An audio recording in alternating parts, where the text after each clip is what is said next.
Warahmatullahi wabarakatuh.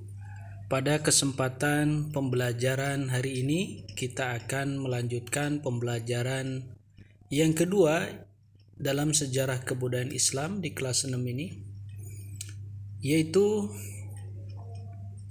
tema tentang nilai perjuangan Sunan Maulana Malik Ibrahim, Sunan Ampel dan Sunan Giri. Pembahasan yang pertama adalah Sunan Maulana Malik Ibrahim. Maulana Malik Ibrahim lahir abad ke-14, 1350 Masehi. Maulana Malik Ibrahim lebih dikenal sebagai Sunan Gresik. Kalau tempat tinggal untuk menyiarkan Islam dan pemakamannya juga berada di Gresik.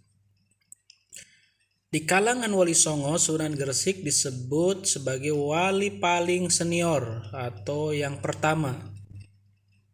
Maulana Malik Ibrahim diminta ayahnya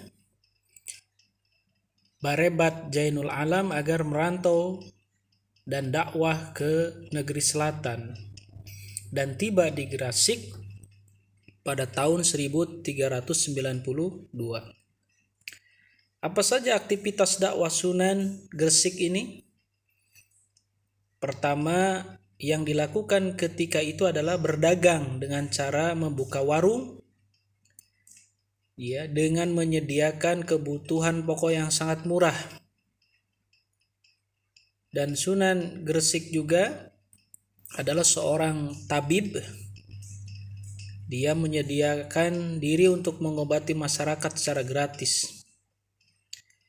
Dan beliau mengobati penyakit dengan doa yang diambil daripada Al-Quran, di ruqyah gitu, dan tidak pernah mau dibayar. Dengan cara seperti itu, maka Sunan Gresik banyak memiliki komunitas-komunitas, karena di zamannya itu komunitas yang paling berkembang adalah Hindu. Dan Sunan Gresik menerobos sekat-sekat kasta tersebut, di kasta Hindu. Dan Sunan Gresik juga mengajarkan bagaimana tata cara bercocok tanam kepada masyarakat yang di bawahnya.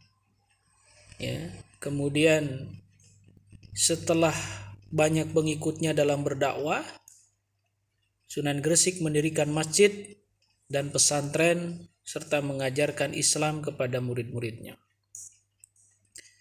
Kemudian ada juga istilah asal-usul sebutan kakek bantal. Beliau ketika di pesantren selalu mengajarkan kepada anak didiknya kebiasaan yang khas, yaitu meletakkan Al-Quran atau kitab-kitab hadis di atas bantal, maka dijuluki sebagai kakek bantal. Sunan Gresik merasa belum puas walaupun pengikutnya banyak, bahkan belum bisa mengislamkan Raja Majapahit pada waktu itu. Tetapi dengan keteladanan daripada Sunan Gresik ini, beliau tetap selalu mengedepankan nilai-nilai akhlak dan perilaku.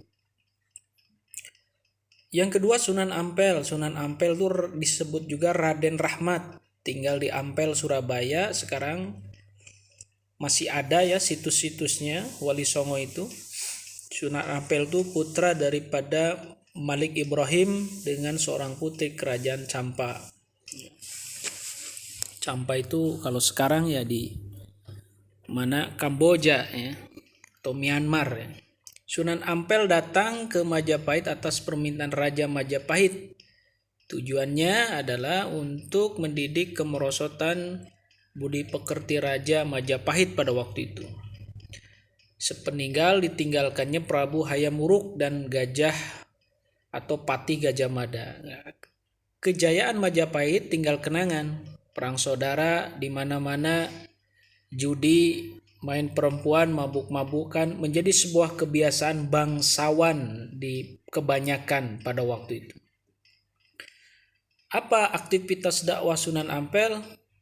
Ya, datangnya rombongan Sunan Ampel ke Majapahit langsung menghadap Kertawijaya. Sunan Ampel menyanggupi permintaan raja untuk mendidik moral.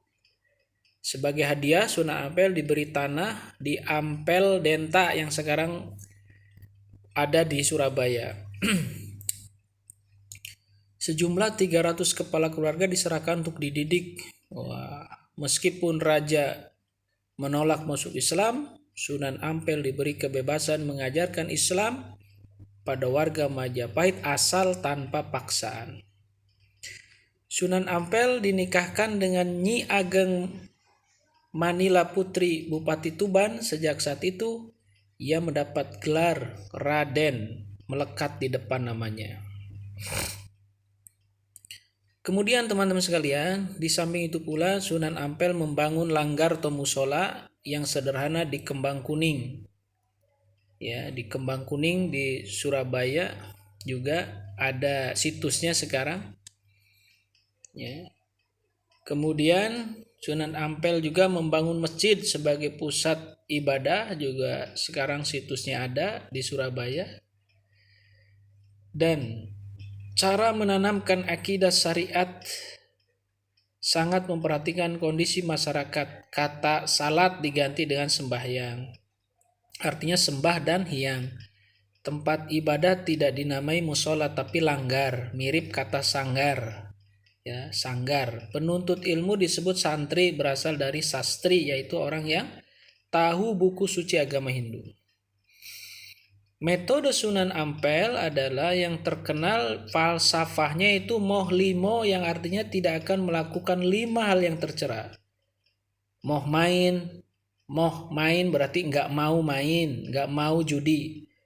Moh ngombe, tidak mau mabuk. Moh maling, tidak mencuri. Moh madat, tidak mau candu, narkoba. Dan moh madon, tidak mau berzina. Inilah falsafah yang dibawa oleh Sunan Ampel. Selanjutnya Sunan Giri. Sunan Giri itu lahir di Blambangan pada tahun 1443 Masehi. Ayahnya Maulana Ishak, saudara kandung dari Maulana Malik Ibrahim. Sunan Giri memiliki beberapa nama, ada Raden Paku, Prabu Satmata, Sultan Abdul Fakih, Raden Ainul Yakin, dan Jaka Samudra. Jadi Sunan Giri adalah murid dari Sunan Ampel. Hubungan Sunan Giri dengan Sunan Ampel menjadi sangat dekat setelah Sunan Giri dinikahkan dengan putrinya, yaitu Dewi Murtasiyah. Ketika kecil, Sunan Giri berguru pada Sunan Ampel dan berkenalan dengan Sunan Bonang. Kemudian mereka bersama-sama pergi belajar ke tanah Arab dan kembali ke Jawa. Sunan Giri mendirikan pondok di daerah perbukitan desa Sidomukti di Gresik. Paling tinggi itu tempatnya. Nama Giri berasal dari bahasa Jawa, artinya gunung. Jasa-jasa Sunan Giri yang terbesar adalah perjuangan menyebarkan Islam di tanah Jawa bahkan Nusantara. Menjadi hakim pengadilan Syekh Siti Jenar yang menyimpang daripada ajaran Kaulaning Gusti, ya, bahwa dirinya sudah menyatu dengan nama Tuhan, ya, nama Allah. Kemudian di bidang kesenian, Sunan Giri lah yang pertama menciptakan tembang Asmaradana dan Pucung. Ini jasa-jasa yang terbesar daripada Sunan Giri. Sunan Giri juga menciptakan tembang dolanan anak-anak yang bernapas Islam seperti jamuran, gendi ferit, jor, gula ganti, cublak suang, ilir-ilir, jitungan, dan delikan. Di antara permainan anak yang dicintainya adalah jelungan. Biasanya anak-anak yang melakukan permainan jelungan akan menyanyikan lagu Padang. Ya. Ini gambaran daripada Sunan Giri sangat mencintai tembang-tembang yang oleh anak-anak sampai saat ini digemari, bahkan diingat. Terima kasih kami sampaikan. Sampai jumpa lagi di pertemuan selanjutnya. Ustadz akhiri. Assalamualaikum warahmatullahi wabarakatuh.